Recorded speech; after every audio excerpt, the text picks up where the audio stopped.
Endi mana Adi aka bahor fasli bilan boshlandi. Birinchi talchoq, birinchi chiqishingiz bahor fasli. Shu qo'shiqni yaralishi haqida ham qisqacha savol beray. Birinchi bo'lib bahor fasli yoki qo'shiqni aslida yaratilishi qanday bo'ladi sizningcha? O'zingizni sevasizmi? Telefon qo'shiqlarini yaratilish tarixi haqida qisqacha aytib bersangiz. Bahor fasli qo'shig'i 82-yil yaralgan. Endi o'sha paytda ham institutda o'rtalar bor, gitara chalib yuramiz, kursdoshlar, boshqa kursdan o'rtalar ko'p. Shuningizda Volgogradga bordik.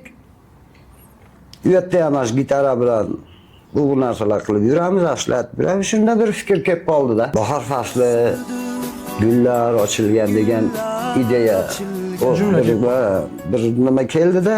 Shuni mana qilib bir ishlab qo'ysam qanday bo'lardi deb o'zimcha so'z yozdim u yerda, Volgogradda.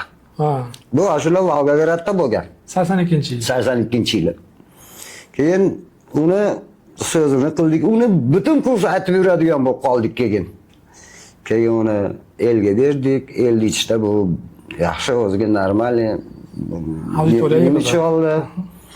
Shuning ichida orqasidan keyin yana materiallar tayyorlash kerak bo'ldi. Telefonni tayyorladik. Buni ham so'zi o'ziniki. Hammasi o'zi. Hammasi.